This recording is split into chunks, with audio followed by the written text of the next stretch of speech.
Welcome to the Health Coach Nation podcast. My name is Hailey Rowe. I'm a sales and marketing coach and strategist for health coaches, life coaches, and wellness professionals who want to become a leader in their field by building their online community, rocking their sales process, and finally feeling confident about how they promote themselves and their marketing. On this show, we talk about tips to grow your business, save yourself time, and finally be able to create a sustainable, profitable business. Let's get into it. Today's podcast is brought to you by the Zero to Hero Coach Program.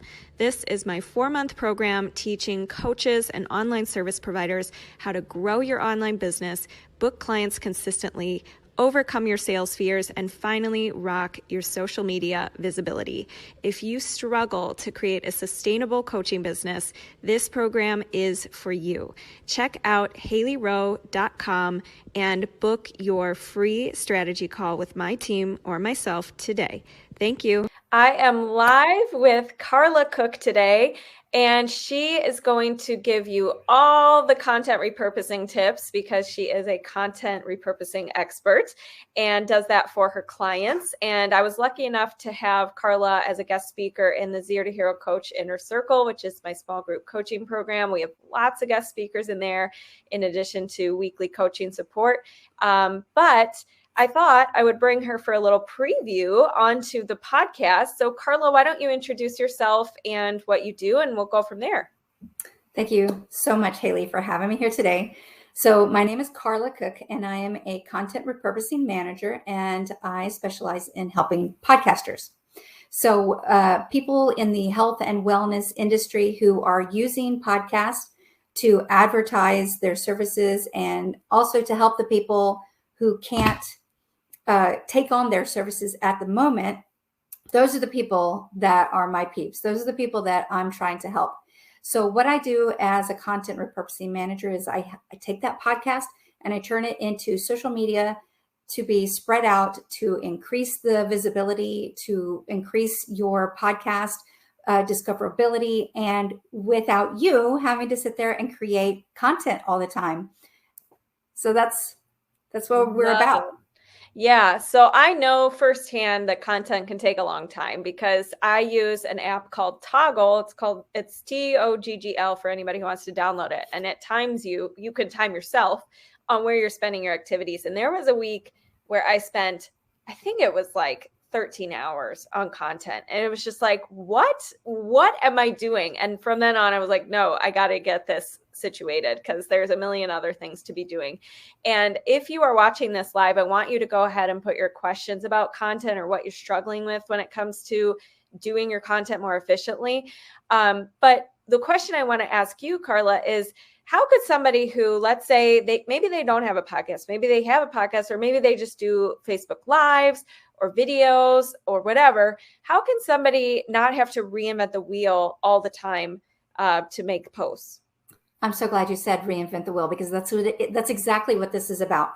So whether you're doing Facebook Lives, IGTV, or you have your podcast, even if you're not doing video at all, what if you're a blog writer?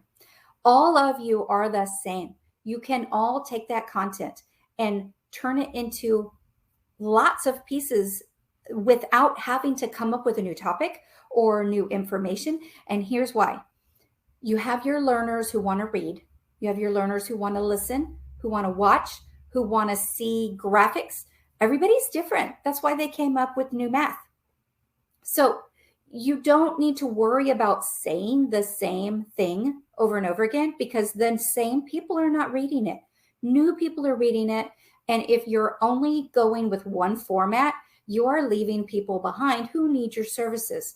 So what I always suggest is that let's just say it's a Facebook Live. It's a Facebook Live and it maybe lasted, I don't know, what's the norm for your Facebook Lives? 5 to 10? It can be anywhere from 15 minutes. If it's an interview, it's 30 minutes usually, but yeah, it's pretty short usually. Right. So in that time, you have quotes that you can pull out. You have numbers like the top 3 things, or these are the 3 things to how to do this. You have those numbers, you have the quotes, you have audiograms you can create into a graphic. You can do a snippet, all of these extra pieces of social media that you do, that you put out there, give you visibility, and they send those people who see them back to your core content, which is where you want them. Yeah, definitely. And I think it's so good that you brought up, don't worry, that people are not going to get tired of what you're saying, because the truth is, and I always say this, on Instagram stories, like 2% of your followers see your stories. And on Facebook, like 6% of your page followers see your Facebook posts. So please, if anything, you should be repeating yourself, because nobody's going to see it the first time. And like Carla said, people have different learning styles. So sometimes they might want to see it in a video. Other people might actually read your posts. And so I love what you're saying there. And I think the other thing to keep in mind is touch points and repetition is actually a good thing in marketing. The more people hear you being consistent in your messaging and what you stand for, the more they're like, okay, this person I trust. I think of this person when I think of, for example, intuitive eating, or, breaking free from diet culture or whatever. That's that girl I know who talks about that. Oh my gosh, you need a coach for that? Oh, let me connect you with so-and-so. So I think you bring up a really good point there. Now, tell me a little more about, how does somebody structure their content? So in other words, like, I know, a lot of my clients sit down and they don't have a process. And I shared my process with them in a content training and like in an email where I break down, like, how do you have 30 days worth of posts really quickly? Which, if anybody needs the replay of that, you can just find me on social media and remind me what I was talking about. But,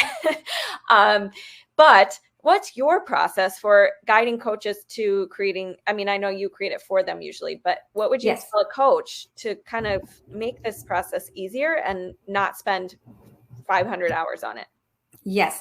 So like in your group, when I went live in your group, I gave them a freebie. And in that freebie, it's just this list of more than 24 ways that you can repurpose one piece of content into something else. So what I typically say is, like, I'll just say what I do when I'm working for my client. So I've got the podcast. It's even the rough version. It hasn't even been edited yet. So I take that and I say, okay, here's a quote. I just go from what is available to me, because if you have something short and quick, it might make 2 or 3 posts. If you have something longer, full of details, it can make 2 weeks worth of posts. So what I like to do is I just take all of my options, and they're sitting right there. Actually, for me, they're sitting in a spreadsheet, and I kind of tick it off in my mind. Okay, out of this, these are the ones that I can create, and never recreate the wheel. Take that quote straight to the thing. Take the list straight over. I like to get a transcript of the audio or video, because then there's not a bunch of typing. It's copying and pasting, unless there's a little bit of editing, because Audacity, doesn't always get all the words right, or whatever you use to turn it into words. But I always say, I'm going to take my list, and I actually put a little tick mark. Okay, I've got this covered. I've got this covered. So I use my list and my freebie that I created, and we can attach that to this later too. Yeah. So where can people go to get that freebie? I have the link is so crazy. It's one of those links that it's hard to remember. We'll put that in the show notes, everybody. We will. So if you go to haileyrowe.com/blogs around the time of this podcast, you'll be able to see all the podcasts. But if you go to haileyrowe.com/content-repurposing, that will probably be the show notes page for this show when it actually comes out. And we'll put that in the resources section. But so you just brought up a good point. You get a transcribe of the videos and pull quotes and stuff. And I want to go back to structure and all that stuff shortly. But before we do, can you tell people what can they use to get a nice transcription of a video so they don't have to type what they said in the video? And also other tools you use to, like, if you're going to make an audiogram, meaning you take some audio and you put it over a video, over a photo, so that people can listen to somebody's podcast clip without needing to watch a video or anything like that. What tools and gadgets and things they need to get if they're going to do this themselves? Yes. So I use Audacity to get the transcription. and also Loom. If you use Loom to do your videos, there's a tiny little button that you just click it and it automatically gives you the transcription, and you can Control A, Control C, and then Control X, V to paste, whatever the shortcut is. So Loom is great for that. If you record your videos on Loom, it gives it to you automatically. If you're doing Zoom or Facebook or whatever, you can do that through. And then also I use Vimeo. That's the Vimeo. And then I just started doing this thing with GIFs where I'm trying to create GIFs, and Jiffy. I just forgot it's Jiffy, you know, Jiff that does Jiffy. Mm-hmm. It's an extension of Jiffy, and it actually allows you to paste it allows you to post a Jiffy or a GIF. Everybody says it differently, onto Instagram. Okay. So that's another one. Cool. And Canva. Of course. Yeah. I use Canva to have just simple quote posts on my Instagram, and they are not super pretty. I'll be honest with you. That's not one of my huge, anybody that follows me knows, like, that is not my huge strength, and you have to be okay with that if you're going to work with me. And I haven't found it matter. I mean, sorry, but I haven't found it matters that much, to be honest. But okay. So back to content. So let's say, all right, one of the things I teach in the Zero to Hero Coach program is copywriting formula. So how do you take a post and structure it? You have a good headline, you have a good, something that makes them want to keep reading or establishes your credibility. Then you go into the body, then you do a call to action, for example, just one example of a structured post. Right. What tips do you have to somebody who just needs help with content and sits down and has a million, maybe they have some ideas like, oh, I could post about healthy eating. I could post about, fitness. I could do a post today about traveling and the stress of that on your body or whatever. What should they do to make this more structured and give themselves a timeline and just kind of not spend forever on it? First things first, if you have somebody who doesn't feel like that's their wheelhouse, but they want to do it themselves, they want to be visible, they can't afford to outsource that right now, I say they need a few templates. They need 3 or 4 templates. Their templates will give them consistency, and all they're doing is filling in the parts that need to be filled in. Add your picture, add your words over the graphic, whatever you're going to do. But a lot of people feel overwhelmed about content because they go in to create something and there are all these pre-created things, and those get so confusing. And I personally always click the blank because I want to see what I can come up with, but that's because I'm very creative and I enjoy that. But for someone like that, I think having their templates that they're going to use repeatedly, the picture's going to change, the word's going to change. And they might think, oh, nobody's going to like my page because it's the same thing over and over. But that's not true. That gives it consistency.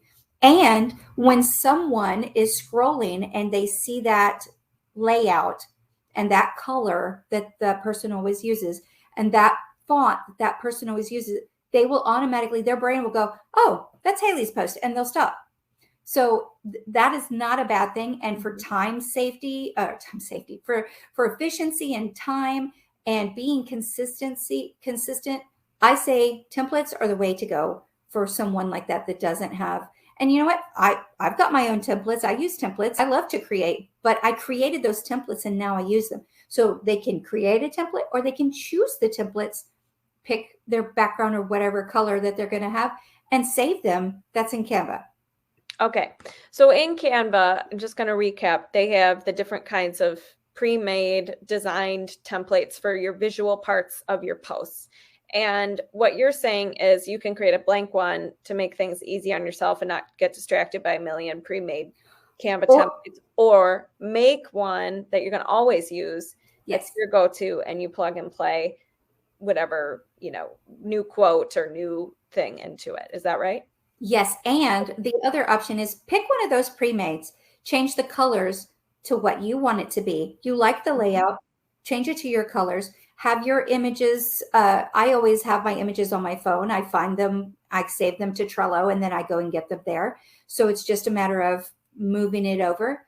But they can take those pre-made that they like and put them in their studio. Canva has a studio where you pick your colors, you pick your fonts, and you can save your templates. So they can just go in and say, okay, my Wednesday template is this one. And they open that up and they put in the words and they change the picture and they're ready to go. So they can create one from scratch with a blank. They can use one that's there that they like, or they can take one that's there and change it to be what they want and save it. Okay. Gotcha. Really good tips there. And from a writing the post standpoint, one thing I suggest is think about your brand pillars. So if you are listening to this and you're a life coach and you post about, relationships and toxic stress in those relationships and how to, work through conflict or something, and these are your kinds of themes that you stick to for your niche, you might come up with, let's say, 10 ideas for under each of those categories: conflict management, stress from relationships, and insert whatever the third thing I said was. But like, you come up with 10 FAQs, problems, struggles, goals, whatever they have under those themes. And you can come up and questions, or things you want your people to know, feel, or do in those categories. And from there, you can now have at least your topics for your posts or your videos or whatever. And then you go even deeper and you say, okay, how can I put a copywriting formula or a script for a video for this specific headline or this specific topic or thing? And what I see a lot of people doing, and I'm sure you'll agree as somebody who makes content for people, is they will have a topic. So they'll have like a headline like how to, 3 ways. Well, maybe that's too much. Maybe they'll say 5 ways to not snap at your partner when he or she, does X, Y, and Z. And then it's this really long post that they could have split up into a week's worth of content, because they know their ideal client's busy and their ideal client's probably not going to read that huge long blog. Now, maybe it can be a blog and that's where you start from. And like Carla does, she would repurpose that for you into these smaller things. Yes. But I've had so many clients where I had to be like, homie, this post could be a week's worth of content. Let's shorten it up. Right. And I used to do that too. It was so long and just, juicy, but you got to spread it out. So I think that, to me, another theme that you keep bringing up is easy access. So with your Canva saved templates, you had easy access to that. For the writing part of your post, I highly recommend you guys get a notes, use the notes app in your phone, so that if you're in the line at the grocery store, you have wait time, you can quickly bust out a written post and you have your ideas, you have your content themes, and you just go for it. And there's a written post for you. So the kinds of principles that Carla is saying, easy access, something you reuse, repetition is key. Give yourself a structure to follow. This is going to save you a lot of time. So one of the things also I wanted to ask you, Carla, is what are some common mistakes you see people making with their content? What I see a lot is people think, okay, I already talked about, let's just say you already talked about your gut health. And okay, we need to move on. Well, no, you need to continue talking about gut health that whole week, because so many people didn't get to see it the first time you posted it. And so that's the main thing that I see is people want to keep giving people more information, but you have to make sure that you give it to everybody and where they're at, especially with learning. So what I highly suggest is to say, like when I do my calendar, okay, this is gut health week. We're doing the blog about it. We're doing a reel about it. We're doing stories about it. We're covering that information over and over again.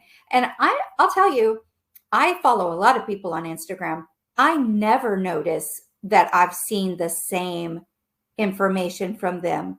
Even like I never see the same post twice. That's for sure. And then I never noticed that maybe I saw their long form post about it, and then I saw a short form post about it. I never noticed that. and I'm looking for content. So like you were saying about the really long post. Okay. When I was in your group doing the live, I showed them an example of someone's repurposing. And that person was a blogger and a podcaster. So they did their podcast recording. They released the blog. They had 2 carousel reels. They had lots of stories. And then they had a reel, 2 carousel posts, a reel, and just a static with a audiogram. Okay. But those 2 carousels were the exact same information. One of them, each slide had a lot of text, but the other one, each slide only had the header, but they both served the same purpose. One of them was for the person who wants to read all the breakdown, and the other was for the person who just wants the header, but they both had a call to action that led the reader either back to the blog or back to the podcast. So none of them were really long, because we all have to understand, yes, you have a lot to say, and yes, you have a lot of good information. That doesn't mean you have to give all the good information at one time. Yeah. So I'm 100% in agreement with that. Yeah. Okay. Well, I like the carousel post. So for those of you guys who don't know what that is, on Instagram, you can have multiple photos that you upload into one post on your feed, and people can just swipe through and read the different photos, and it keeps them on your post longer, which is actually a good thing in the Instagram algorithm world. And Reels is another thing you brought up, which I teach.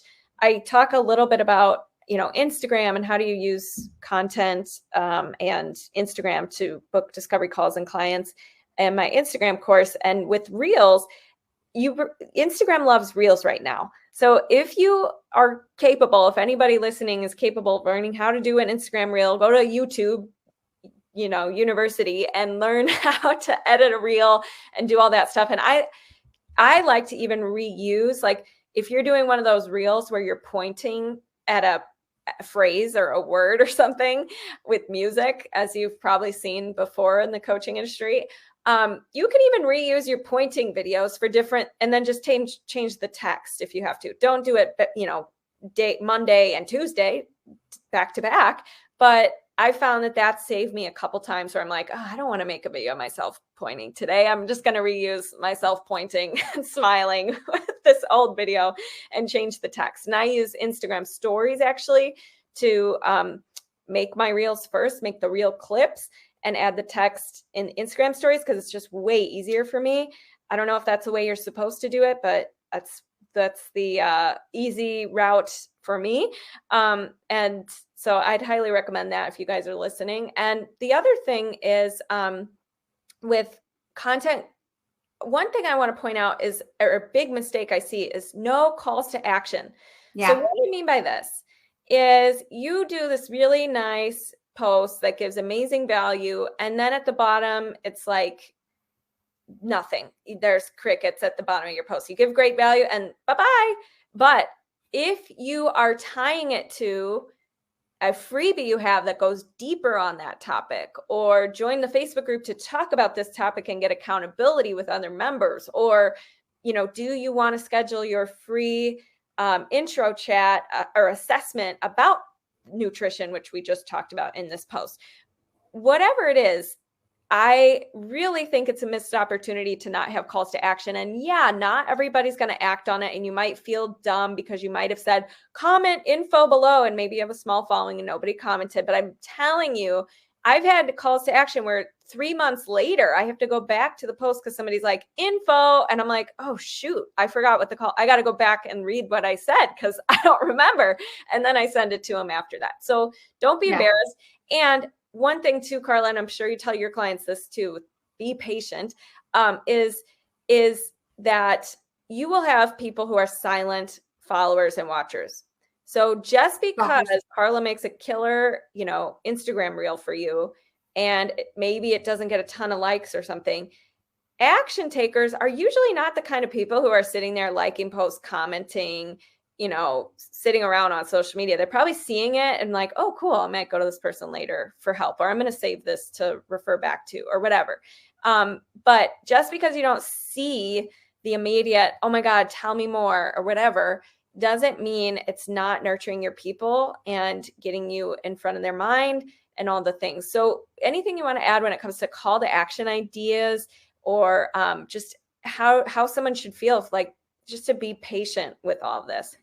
So first I want to go back to the carousel post and say the really awesome thing about the algorithm and the carousel post is, let's say you make a carousel post and it's 7 slides. So somebody's watching it and they scroll away at the second slide. The algorithm is actually going to put it back in their feed starting on slide 3. So it's until they have seen all those slides, it keeps going back into their feed. That is a fun fact. So they get to keep getting you in front of their face, which earlier you were talking about touch points. And the science has actually said that 20 years ago, touch points was like 7.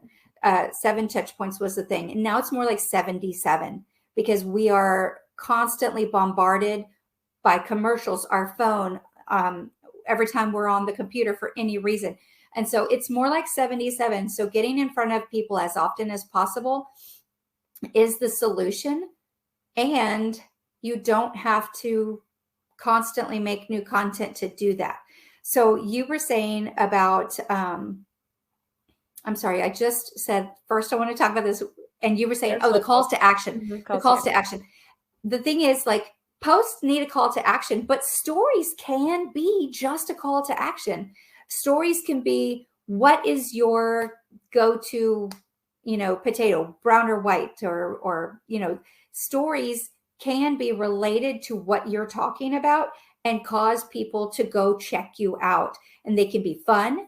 They can be simply a call to action, like an image of the post you just did, and it just says, go look. And that's a call to action. And so that's the other great thing about stories. They're gone in a day. So don't spend your life making them. They need to be quick. They just remind people you exist. And then I had one more. Patience. Patience. Oh yeah, that was the other thing. My contract is no less than 90 days. When anybody works with me, no less than 90 days, because you need that much time to gather the analytics and see what is working, what is not, where are we going, who likes what. Let's ramp up on this, because your audience, because everybody's audience is different. Maybe my audience prefers to see me write, and your audience wants to see your beautiful face and hear your voice. And so your analytics would show that more people are watching your videos and less people are clicking through to read something. And mine might be the opposite. So you've got to have time, and you've got to give it time. And like you said, it can take, like, sometimes copywriters find, like, 2 years later, somebody contacts them and says, I need your help now. It's not instantaneous, and you have to let it, because if you're honest with yourself, do you immediately act on every post that you're interested in? No. Sometimes I even forget to save it, and then I go scroll through forever trying to find it, and then get mad because I can't. So that's the other thing. Yeah. Save my post is a call to action, and it's a great call to action. If your post has a lot of good information, a how-to, a step-by-step, these are the reasons, your call to action can simply be, save this. I like to use share my post. Share it with somebody who can benefit from it, is what I like to say on mine, because you might not need what I'm trying to give you, but you might know somebody that does. And if I say, share this with someone that you believe will benefit from it, that's not asking too much. And they might think of a person. Yeah. Yeah. And I think share is, like, if you're going to repurpose content on multiple platforms like LinkedIn, Facebook, Instagram, that one's universal, versus, one thing to think about, if you are going to repurpose your Instagram content to your LinkedIn, to your Facebook, sometimes your calls to action might need to be tweaked slightly for the different platforms. Because on Instagram, if you say, save this post, it benefits you in the Instagram algorithm, because and there's like a little save icon that's the upside down flag, for those of you who don't know, that you could save it. And, Instagram says, oh, somebody wants to relook at this. That's pretty cool. That sounds like it's a good post. But on Facebook or something, I don't know if it has the same benefit to you. So you might want to change that. And same thing with like, if you say DM me on, about what you think about this, on Facebook, you might want to change that to private message me, because if they just use Facebook and your readers aren't familiar with Instagram, they might not know what DM stands for and be able to connect the dots. And so the last thing I want to point out that's a huge mistake I see, and I've done this too, and guilty as charged, but is not making things super easy for people. So in other words, if you say, go to the link in my bio, but then in the link in your bio, you have 12, you have a link tree to 12 different links, and it's really confusing and hard to find the thing that you're mentioning. You want to make sure in these calls to action, they're clear and they're easy for the people. So sometimes it might be inconvenient for you, because you might have to say, DM me for the link or whatever, and take that extra step. But if you have a small audience and you're really trying to grow, you have the luxury right now to connect with your ideal clients. And so I would take that extra step and be like, DM me for the link or whatever. So is that any tips for the different, like when you're repurposing content and you're putting it on all the platforms, have you found any common like themes? Like, on LinkedIn, it tends to be better if you can do long written posts or anything like that you want to share? Well, first of all, I want to make sure that it's very clear what content repurposing is and isn't. So content repurposing is basically taking your core content and creating the exact same information into multiple formats of post material. So you've got your static post, your long form blog, your email sequences, taking out the quotes, taking out the audio clips, stuff like that. A lot of people, the mistake they make is they think content repurposing means if I create this post in Instagram and I share it to Facebook, that is not content repurposing, especially since what you said, it doesn't come across the same, that it distorts the picture. Sometimes it cuts words off, stuff like that, because obviously when you go into Canva, if you're creating something for Facebook and creating something for Instagram, the template has different sizes and you have to resize it for them. So people need to understand copying and pasting or saying, oh, I wrote this post for LinkedIn, I'm just going to take the exact same thing and stick it over here. That is not repurposing. Repurposing is giving it a facelift, changing the text around, making it more succinct, making it longer, whatever. You're making a change to it. But the reason that it is efficient is because you don't have to find new information. You don't have to do additional research. You can literally record your video. Let's pretend it's 20 minutes. You can record your 20-minute video, pull out all the parts that you need for your social media, and 2 hours, you can do an entire week's worth of presence. Mm-hmm. Yeah, right. So you'd call, like, let's say I'm taking my Instagram post and I'm plopping it on Facebook. That's content sharing. Yes. I'm sharing my content on multiple platforms. Content repurposing is taking one thing, splitting it up into little things. And yeah, you can put them on all the platforms, aka share, like we said, but it's a little different. So I'm glad you clarified that. Okay. So, and by the way, for anybody watching and listening to the replay, I have a freebie that's 20 call to action examples. So again, just remind me what I was talking about, because I have so many freebies and I will get you that. But Carla, is there anything else you want to share with people and tell them how they can find you online as well? Yes. And sadly, you just said it's awful, but I have a link tree.